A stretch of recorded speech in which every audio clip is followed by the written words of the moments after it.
हे घे, आणखी सांग. बस. अरे हे काय भाऊ, इतकं कमी रासायनिक खत? शेती सोडली आहेस का? शेती नाही, नादानपणा सोडतोय. मातीचं परीक्षण केलंय. आता तर भाऊ जितकं आवश्यक आहे तितकंच खत शेतात टाकू. हा.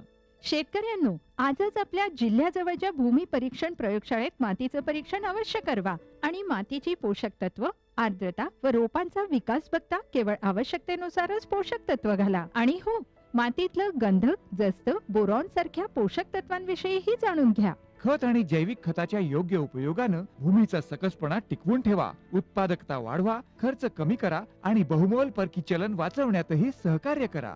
आणि हो, मंदगतीनं नायट्रोजन उपलब्ध करून देणारी खतं जसं कडुलिंबयुक्त युरियाला प्राधान्य द्या आणि युरियाचा पानांवर शिडकाव करा. अरे वा, तू तर खरोखरी समजूतदार झालास रे.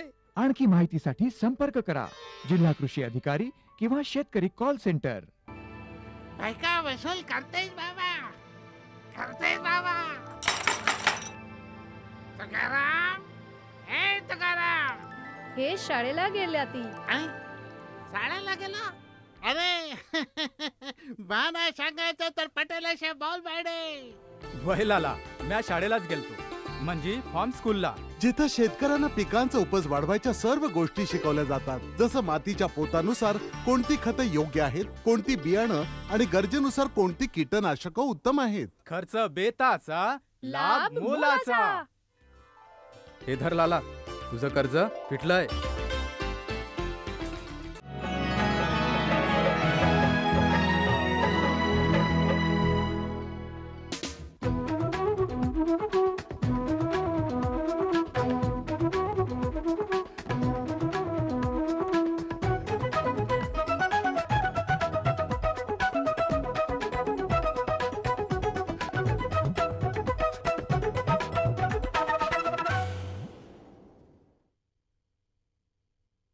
ऊस पीक कर्जफेडीला 15 ऑगस्टपर्यंत मुदतवाढ, पंतप्रधान कृषी सिंचन योजनेला मंजुरी, शेतकऱ्यांना मिळणार ऑनलाईन विक्रीची सुविधा, नाशिक जिल्ह्यात दुबार पेरणीचं संकट आणि साखर घसरली 1950 रुपयांपर्यंत, कारखान्यांवरील संकटे वाढली.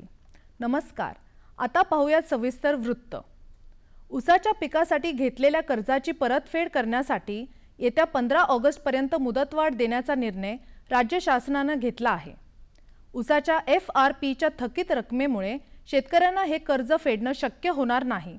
त्यामुळे कर्जदार शेतकरी डॉक्टर पंजाबराव देशमुख व्याज सवलत योजनेच्या लाभापासून वंचित राहण्याची शक्यता असल्याने शासनाने हा निर्णय घेतला आहे. राज्यात यंदाच्या साखर हंगामात सुमारे 104 लाख टन साखरेचं उत्पादन झालं आहे. मात्र आंतरराष्ट्रीय आणि देशांतर्गत बाजारपेठेत साखरेचा दर घसरल्यामुळे अनेक साखर कारखाने FRPची रक्कम देऊ शकलेले नाहीत. त्यामुळे कर्ज परतफेडीसाठीचा कालावधी वाढवण्याचा निर्णय शासनाने घेतला आहे. केंद्रीय मंत्रिमंडळानं पंतप्रधान कृषी सिंचन योजनेला नुकतीच मंजुरी दिली आहे. या योजनेच्या माध्यमातून देशातलं अधिकाधिक क्षेत्र सिंचनाखाली आणण्यासाठी येत्या 5 वर्षात 50,000 कोटी रुपये तर चालू आर्थिक वर्षासाठी 5,300 कोटी रुपये खर्च केले जाणार आहेत. पाण्याचा अपव्यय टाळणं, प्रतिथेंब अधिक उत्पन्न, काटेकोर शेती इत्यादी उद्दिष्ट या योजनेत ठेवण्यात आली आहेत. पंतप्रधान कृषी सिंचन योजनेअंतर्गत विविध पद्धतींनी सिंचन क्षमता वाढवण्यात येणार आहे. तसंच ग्रामीण भागातल्या शेवटच्या स्तरापर्यंत ही योजना पोहोचवण्यासाठी कृषी विस्तार कार्यालय देखील गती दिली जाणार आहे. देशात लागवडीखाली असलेल्या 142 दशलक्ष हेक्टर क्षेत्रापैकी 65% क्षेत्रांवर सिंचनाची व्यवस्था नाही. त्यामुळे शेतकऱ्यांना केवळ मॉन्सूनवर अवलंबून राहावं लागतं. ऑनलाईन कृषी बाजारपेठ उभारणीला केंद्रीय मंत्रिमंडळानं मान्यता दिली आहे. या बाजारपेठेच्या उभारणीसाठी 200 कोटी रुपयांचा निधी खर्च करण्यात येणार आहे. 3 वर्षात त्यांची उभारणी केली जाणार असून त्यासाठी एक संस्था स्थापना करण्यात येणार आहे. तसंच सर्व उलाढाल पारदर्शकपणे होईल याची काळजी घेण्यात येणार आहे. देशातल्या 585 बाजारपेठेंचं एकत्रीकरण करून ही योजना राबवली जाणार आहे. पाऊस लांबल्यानं नाशिकच्या मालेगाव, नांदगाव, देवळा, येवला, चांदवड, सिन्नर या तालुक्यात दुबार पेरणीचे संकट उभी राहिली आहेत. पेठ, सुरगाणा, त्र्यंबकेश्वर, इगतपुरी या तालुक्यात सुरुवातीच्या टप्प्यात पावसानं जोरदार हजेरी लावली. या स्थितीत भाताच्या तयार रोपांच्या पुनर्लागवडीला वेग आला. मात्र त्यानंतर पाऊस लांबल्यानं भाताच्या उत्पादनात 20% घट होण्याची भीती व्यक्त केली जात आहे. नाशिक जिल्ह्यात जून महिन्याअखेर पर्यंत 15% पाऊस झाला असून धरणांमध्ये सध्या 18% पाणीसाठा शिल्लक आहे. आतापर्यंत 34% क्षेत्रांवर पेरणी झाली आहे. साखरेच्या दरात घसरण सुरूच आहे. साखरेचा दर 1950 रुपये प्रति क्विंटल पर्यंत घसरला आहे. त्यामुळे कारखान्यांसमोर आता साखर विक्रीचं संकट उभं ठाकलं आहे. त्यातच शासनानं साखर विकून देणी भागवावी असा आदेश काढला आहे. कारखान्यांना साखर जप्तीची नोटीस पाठवण्यात आली आहे. आर्थिक मदतीबाबत शासनानं केलेल्या घोषणा अद्याप प्रत्यक्षात आलेल्या नाहीत. यंदा देशातल्या 550 साखर कारखान्यांच्या गोदामांमध्ये 100 लाख टन साखर शिल्लक आहे. साखरेचं उत्पादन मागणीपेक्षा जास्त झाल्यानं साखरेचे दर घसरत आहेत. सध्या पावसाची उघडीप असल्यामुळे शेत जमिनीतील ओलावा टिकवण्यासाठी कोळपणी करावी. वाळलेली गवत किंवा उसाचे पाचट याचे आच्छादन करावे. सर्व पिकांना तुषार व ठिबक सिंचन पद्धतीने ओलीत करावे.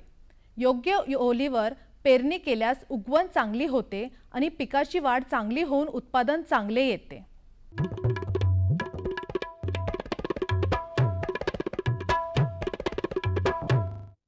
आता बघूयात सातारा कृषी उत्पन्न बाजार समितीचे काही बाजारभाव प्रति क्विंटलचे. आले कमाल 3200 रुपये, किमान 2400 रुपये. बटाटा कमाल 1000 रुपये, किमान 500 रुपये. दुधी भोपळा कमाल 1500 रुपये, किमान 1000 रुपये. भेंडी कमाल 2500 रुपये, किमान 2000 रुपये. कांदा कमाल 2100 रुपये, किमान 1700 रुपये. फ्लॉवर कमाल 2800 रुपये, किमान 2000 रुपये. वांगी कमाल 2000 रुपये, किमान 1000 रुपये. आणि कोबी कमाल 1000 रुपये आणि किमान 600 रुपये. कृषी बाजारभाव विषयक अधिक माहितीसाठी www.agmarknet.nic.in किंवा www.msamb.com या संकेतस्थळाला भेट द्या.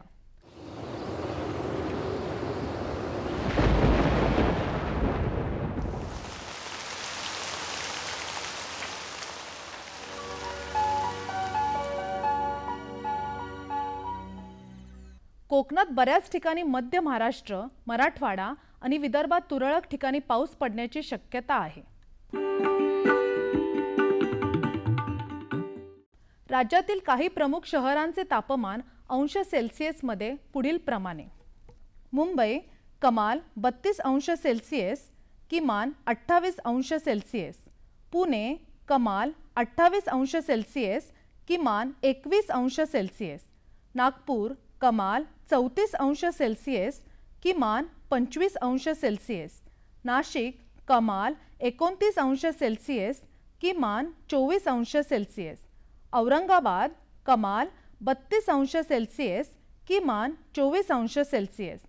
कोल्हापूर कमाल 25 अंश सेल्सिअस, किमान 21 अंश सेल्सिअस. सांगली कमाल 29 अंश सेल्सिअस, किमान 22 अंश सेल्सिअस. सातारा कमाल 27 अंश सेल्सिअस, किमान 21 अंश सेल्सिअस. आणि सोलापूर कमाल 32 अंश सेल्सिअस आणि किमान 24 अंश सेल्सिअस राहण्याची शक्यता आहे. हवामान विषयक अधिक माहितीसाठी भारतीय हवामान विभागाच्या www.imd.gov.in या संकेतस्थळाला भेट द्या. या होत्या आजच्या कृषी वार्ता. पुन्हा भेटूयात पुढील भागात. तोपर्यंत नमस्कार.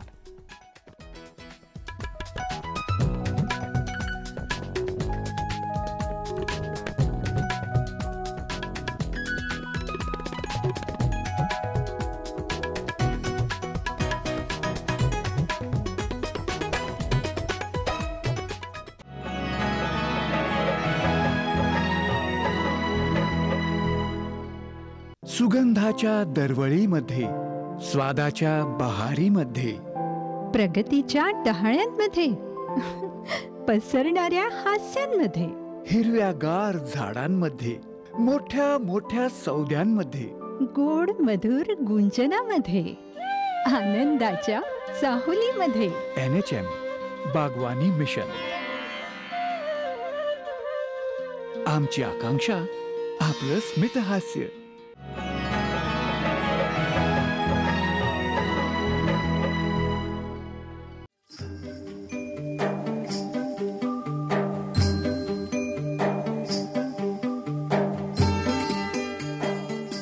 कृषीप्रधान भारत देशात आज जे शेतीचं स्वरूप आहे ते मुख्यत्वे रासायनिक शेतीचे आहे. रासायनिक खतांचा वाढलेला भरमसाठ वापर तसेच पीक संरक्षणासाठीही रासायनिक औषधांचाच भडीमार केला जातो. त्यामुळे यातून मिळणारे कृषी उत्पन्नही रसायनांनी युक्त आणि आरोग्याला घातक ठरते. कारण हे रसायनयुक्त अन्नधान्य मानवी किंवा इतर सजीवांच्या अन्न साखळीत येते आणि सजीवांच्या शरीरात जैविकरित्या साठवले जाते. त्यामुळे सजीवांना गुणसूत्राच्या दुष्परिणामांबरोबरच अनेक शारीरिक विकारांनाही सामोरे जावे लागते, ज्याचे निदान करणे दिवसेंदिवस अवघड होत चालले आहे. शेतकऱ्यांनी म्हणूनच रासायनिक शेतीचा आरोग्यासाठी अपायकारक मार्ग सोडून जुने ते सोने या म्हणीप्रमाणे सेंद्रिय शेतीकडे वळायला हवे.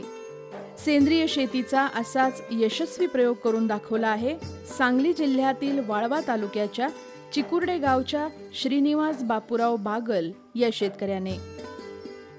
1999 पासून सेंद्रिय शेतीचे प्रयोग शेतामध्ये करत आहे.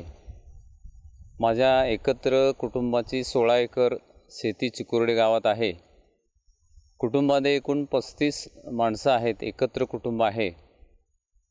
1998 साली रासायनिक पद्धतीनं शेती करताना रासायनिक शेतीमध्ये काही प्रश्न निर्माण झाले आणि तेव्हापासून मग मी सेंद्रिय शेतीकडे वळालो. सेंद्रिय पद्धतीच्या वेगवेगळ्या तंत्रानुसार त्या ठिकाणी शेती सुरू केली. 1999ला माझ्या शेतामध्ये आजऱ्याचे मोहनशंकर देशपांडे यांनी भेट दिली आणि त्यांनी सेंद्रिय शेतीची मूल तत्त्व मला त्या ठिकाणी सांगितली आणि त्यामुळं आमूलाग्रपणे बदल झाला आणि संपूर्ण 16 एकर शेती मी सेंद्रिय पद्धतीने करू लागलो. रासायनिक शेतीतल्या पद्धतीमध्ये सुरुवातीलाच मला वर्षाच्या सुरुवातीला 16 एकरासाठी सर्वसाधारणपणे 80 ते 1 लाख रुपयाची रासायनिक खतं आणि कीटकनाशकं लागायची. पण आता सेंद्रिय पद्धतीमध्ये हा मूळ 1 लाख रुपयाचा खर्च त्या ठिकाणी पूर्णपणे बंद झालेला आहे. आपल्या रसायनांनी युक्त नापीक जमिनीचा कायापालट करून त्यांनी सेंद्रिय शेती पद्धतीचा अवलंब करत कांदा, लसूण, राजमा, मेथी, हळद, काळे उडीद, मोहरी, हरभरा, चवळी, भुईमूग आणि तीळ यासारखी पिके काढली. ऊसापासून मिळणारा गूळ, काकवी अशा उत्पादनांचीही त्यांनी निर्मिती केली. सूर्यफुलाची उंची सगळ्यात जास्त असते, तिळाची उंची मध्यम असते, मोहरीची उंची गवारीची उंची मध्यम असते आणि भुईमुगाची उंची त्याच्यापेक्षा कमी. हे 3 स्तरामध्ये उंचीचा आपण जर त्या ठिकाणी मिश्र वापर केला तर ही सर्व पिकं त्या ठिकाणी नैसर्गिकपणे स्वतःही वाढतात आणि दुसऱ्यालाही काही त्या ठिकाणी त्रास देत नाहीत. आणि अशा पद्धतीनं आपलं एकाच शेतामध्ये सगळ्या प्रकारची पिकं आपण घेऊ शकतो, भाजीपाला घेऊ शकतो, आपणाला घरामध्ये लागणारे सर्व छोटे मोठे धान्य त्याच्यामध्ये घेऊ शकतो. हा एक सेंद्रिय शेतीतल्या मिश्र पद्धतीचा फायदा आपण जाणून घ्यायला पाहिजे. या शेतामध्ये संपूर्णपणे 16 वर्षापासून कुठल्याही प्रकारच्या रासायनिक घटकाचा मी वापर केलेला नाही. या पदार्थांची गुणवत्ता निश्चितच त्याच्यामध्ये सुधारलेली आढळते. चवीमध्ये फरक असतो. बागल यांच्याकडे 16 जनावरे आहेत. त्यांच्या मलमूत्रापासून सेंद्रिय खत, गांडूळ खत, जीवामृत तयार होते. सेंद्रिय शेतीच्या पद्धतींचा अभ्यास करताना शेतामध्ये आपल्या गायी, म्हैसी, जनावरं असायला पाहिजेत हा मूळ भाग त्या ठिकाणी मला समजला. आणि आत्ता माझ्या शेतामध्ये साधारणपणे 16 वेगवेगळी जनावरं आहेत. त्याच्यामध्ये देशी गाय आहेत, काही म्हैसी आहेत आणि या सर्व जनावरांचा मलमूत्राचा वापर करून त्याच्यापासून शेणखत बनवणे, त्याच्यापासून गांडूळ खत बनवणे, त्याच्यापासून जीवामृत बनवणे, अमृत पाणी बनवणे असे सगळे प्रयोग करत करत आत्तापर्यंत सगळा हा सेंद्रिय शेतीचा प्रवास सुरू आहे. यामध्ये एक लक्षात आलं की सेंद्रिय पद्धतीने शेती केल्यामुळं आपल्या निविष्ठाविषयी होणारा जो आपला शेतकऱ्याचा खर्च आहे तो तर कमी झालाच, पण त्याबरोबर शेतामध्ये वेगवेगळ्या पद्धतीने केलेल्या या सेंद्रिय शेतीमुळं पदार्थांची गुणवत्ता नक्की वाढली. आपला खर्च कमी झाला आणि आपल्याला विषमुक्त अन्न मिळायला सुरुवात झाली. माझं एकत्र कुटुंब आहे, 35 माणसांचं कुटुंब आहे. त्या सर्व माणसासाठी लागणारे सर्व धान्य मी माझ्या शेतात पिकवायला लागलो. पूर्वी फक्त ऊस घ्यायचा, पण आता सर्व शेतामध्ये माझ्या कुटुंबाला लागणाऱ्या सर्व धान्यांची निर्मिती मी करतो. या सर्व पिकांना गांडूळ खत, शेणखत, गाईचं गोमूत्र आणि शेण आणि मूत्रापासून बनवलेले अमृत पाणी किंवा जीवामृत यासारखी जैविक पद्धतीची त्या ठिकाणी मी खतांची मात्रा देत असतो. शेतामध्ये रोगराईचं प्रमाण निश्चितपणे कमी झालं. त्याचबरोबर सेंद्रिय शेतीतल्या दुसऱ्या पद्धतीचा अभ्यास करताना शेतामध्ये सर्व प्रकारची पिकं आपण जर घेतली, त्याला आपण मिश्र पीक पद्धती म्हणतो. कमी अधिक उंचीची पिकं आणि एकदल द्विदल अशी असणारी पिकं यांचं जर आपण त्या ठिकाणी मिश्र पीक पद्धतीनं रचना जर केली तर त्यावरती जगणाऱ्या वेगवेगळ्या किडी आहेत, त्यावरती जगणारे वेगवेगळे कीटक आहेत, मित्रकिडी आहेत, या सर्व घटकांचा शेतकऱ्याला निश्चितपणे फायदा होत असतो. आणि मग आपल्या कीटक नाशकाविषयी जे आपले सगळे शेतकऱ्याचे प्रश्न आहेत ते बरेचसे कमी होतात आणि आपोआप शेतीमध्ये त्या ठिकाणी चांगल्या पद्धतीनं शेतीत उत्पादन येतं, असा माझा त्या ठिकाणी अनुभव आहे. सेंद्रिय शेतीतून फक्त स्वतःची गरज भागवून ते थांबले नाहीत, तर त्यांनी स्वतःसारखेच सेंद्रिय शेती करणाऱ्या सांगली, सातारा, कोल्हापूर, सोलापूर या जिल्ह्यातल्या 67 शेतकऱ्यांना एकत्र करून वसुंधरा शाश्वत संवर्धन शेती संस्था नावाचा संघ स्थापन केला. 2008 साली या सर्व 67 शेतकऱ्यांचं प्रमाणीकरण करण्याचाही टप्पा आम्ही त्या ठिकाणी पूर्ण केलेला आहे. 67 शेतकऱ्यांपैकी 54 शेतकरी आमचे प्रमाणित सेंद्रिय शेतकरी आहेत, जे आत्ता बाजारामध्ये तयार केलेला माल सर्टिफाईड ऑर्गॅनिक प्रोडक्ट किंवा प्रमाणित सेंद्रिय पदार्थ म्हणून पुणे, बेंगलोर, मुंबई, गोवा आणि स्थानिक बाजारपेठेमध्ये त्याची विक्री होत आहे. या पद्धतीनं हा संघ आमचा यशस्वीपणे त्या ठिकाणी आत्ता काम करत आहे. सर्व शेतकरी आपल्या शेतामध्ये कुठल्याही प्रकारच्या रासायनिक घटकाचा वापर न करता शुद्ध पद्धतीनं प्रामाणिकपणे ही शेती करत आहेत. या शेतीच्या माध्यमातून आपला शेतीवरती होणारा खर्च निश्चितपणे कमी होतो आणि निव्वळ नफ्यामध्ये त्याची वाढ होते. ही आमची त्या ठिकाणी चांगली अनुभूती आहे. रासायनिक पद्धतीच्या शेतीमध्ये आपणाला सुरुवातीलाच रासायनिक घटकासाठी प्रचंड खर्च करावा लागतो आणि निसर्गावरती अवलंबून असणारी शेती जर त्या ठिकाणी तोट्यात गेली तर संपूर्ण त्या ठिकाणी आर्थिकदृष्ट्या संकटात येतो. पण सेंद्रिय शेतीमध्ये एक आहे की जर असं संकट आलं तर कमीत कमी आपला फायदा जरी नाही झाला तर आपण त्या ठिकाणी होणारा रासायनिक निविष्ठांचा होणारा तोटा जो आहे तो तर आपण टाळू शकतो. हा सेंद्रिय शेतीचा खरा अर्थ आहे. त्यामध्ये वसुंधरा शाश्वत संवर्धन शेती संस्थेमार्फत तयार होणाऱ्या उत्पादनांचं त्यांनी 2006 मध्ये प्रमाणीकरण आणि ब्रँडिंग करून घेतलं.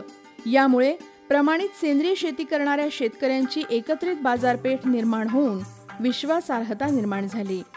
या सर्व शेतकऱ्यांचा संच तयार झाल्यामुळं काही फळंही आम्हाला मिळालं. आंब्यासारखी फळं, चिक्कूसारखी फळं, लिंबूसारखी फळे आमचे शेतकरी तयार होतात आणि अशा प्रकारचा सेंद्रिय शेतमाल त्या ठिकाणी आम्ही ग्राहकाला पुरवण्याचा यशस्वी प्रयत्न गेल्या 16 वर्षापासून चालू ठेवलेला आहे. खरं तर या पद्धतीनं शेती केल्यास शेतकऱ्याचे प्रश्न निश्चितपणे कमी होतील हे निश्चित आहे. त्याच्यासाठी लागणारा खर्च तर कमी होतोच, पण त्याला विषमुक्त अन्न मिळू शकतं. दुसऱ्यालाही देताना ते विषमुक्त अन्न देऊ शकतं आणि अशा प्रकारची ही समाधानाची सेंद्रिय शेती आहे असा माझा त्या ठिकाणी ठाम विश्वास आहे. सेंद्रिय शेती करत असताना आम्हाला चांगले अनुभव आले आणि म्हणून आम्ही त्या ठिकाणी सातारा, सांगली, कोल्हापूर, सोलापूर या 4 जिल्ह्यातले या शुद्ध पद्धतीने सेंद्रिय शेती करणाऱ्या सर्व शेतकऱ्यांचा जो वसुंधरा शाश्वत शेती संवर्धन संस्था हा संघ तयार केला, त्या सर्व शेतकऱ्यांना एकत्र आम्ही बोलवलो आणि त्यांच्याविषयी वेगवेगळी चर्चासत्र आयोजित केली, वेगवेगळ्या तज्ज्ञांचं मार्गदर्शन घेतलं. त्याचबरोबर या सेंद्रिय शेतीत उत्पादन होणाऱ्या मालाच्या बाजारपेठेविषयी त्यांना मदत करण्यासाठी त्यांचं प्रबोधन करण्याचे काही प्रकल्प सुरू केले. वर्षातून 3 ते 4 वेळा या सर्व शेतकऱ्यांना आम्ही एकत्र बोलवतो आणि त्यांच्या असणाऱ्या अडीअडचणी, त्यांच्या बाजारपेठेच्या अडीअडचणी याच्याविषयी चर्चा करतो. आणि या माध्यमातून वसुंधरा शाश्वत शेती संवर्धन संस्थेच्या सर्व सदस्यांना त्या ठिकाणी प्रत्येक विभागानुसार असे आम्ही 14 गट केले. प्रत्येक गटाला प्रमाणीकरणाचा नंबर दिला आणि त्या शेतकऱ्यांच्या मालाची विक्रीचा जो लाभ आहे तो प्रत्यक्ष शेतकऱ्याला मिळण्याच्या दृष्टीने नियोजन केलं. आज आम्ही बाजारात आणलेली ऑर्डर प्रत्यक्ष त्या शेतकऱ्यापर्यंत पोहोचवतो. त्या शेतकऱ्याने त्याच्या शेतामध्ये तयार झालेला माल त्याचं ग्रेडेशन करायचं, त्याचं निवड करायची, स्वच्छ करायचं, पॅकिंग करायचं आणि तो माल सरळ ग्राहकाकडे पाठवायचा आणि ग्राहकाला त्याचा आम्ही बँक अकाउंट नंबर कळवतो आणि थेट ग्राहक ते शेतकरी असा त्या ठिकाणी संपर्क आम्ही प्रस्थापित करतो आणि त्याचा मिळणारा मोबदला थेट आम्ही शेतकऱ्याला द्यायचा त्या ठिकाणी प्रयत्न करतो. बाजारपेठेमधून येणारी ऑर्डर आमच्या संस्थेकडे येते, ती आम्ही त्या गटाकडे कळवतो आणि गटातून त्या सदस्याकडे कळवली जाते आणि तो सदस्य त्या ठिकाणी दिलेल्या पत्त्यावरती तो माल पाठवतो आणि त्या पत्त्यावरती त्याला पैसे, त्या पत्त्यावरून मग त्याच्या खात्यावरती पैसे जमा होतात. अशी एक वेगळी त्या ठिकाणी बाजारपेठेची विक्री व्यवस्थेची आम्ही व्यवस्था आमच्या वसुंधरा शाश्वत शेती संवर्धन संस्थेमार्फत केलेली आहे. प्रत्यक्ष शेतकऱ्याला त्याचा लाभ मिळतो आणि त्याच्याविषयी निर्माण होणाऱ्या अडचणीसाठी वेगवेगळी प्रदर्शनं महाराष्ट्र शासन कृषी विभाग आहे किंवा केंद्र शासनाच्या कृषी विभागामार्फत त्या ठिकाणी वेगवेगळी प्रदर्शनं जिल्ह्याच्या ठिकाणी, पुण्यासारख्या ठिकाणी आणि काही आंतरराष्ट्रीय प्रदर्शनामध्ये आम्ही भाग घेतो आणि यामार्फत शेतकऱ्याला त्या ठिकाणी एक बाजारपेठेचं व्यासपीठ तयार करण्याविषयी आम्ही मार्गदर्शन करतो. आणि अशा पद्धतीनं हा वसुंधरा शाश्वत शेती संवर्धन संस्थेचा प्रकल्प 2006 पासून आम्ही या ठिकाणी राबवत आहोत आणि त्याच्यामध्ये निश्चितपणे सगळ्या पदार्थासाठी म्हणजे फळापासून त्या धान्यापासून ते त्या ठिकाणी छोट्या छोट्या गरजापर्यंत, भाजीपाल्यापर्यंत ग्राहकाच्या गरजा पुरवण्याचा आम्ही त्या ठिकाणी प्रयत्न करीत आहोत. पर्यावरणपूरक आणि जमिनीला सुपीक बनवणारी ही सेंद्रिय शेती आजच्या काळाची गरज बनली आहे. श्रीनिवास बागल आणि त्यांच्या शेतकरी मित्रांनी एकमेकास सहाय्य करू, अवघे धरू सुपंथ असा हा सेंद्रिय शेतीचा समृद्ध मार्ग निवडला. इतर शेतकऱ्यांनीही सेंद्रिय शेतीचा हा फायदेशीर प्रयोग करून पाहायला हवा.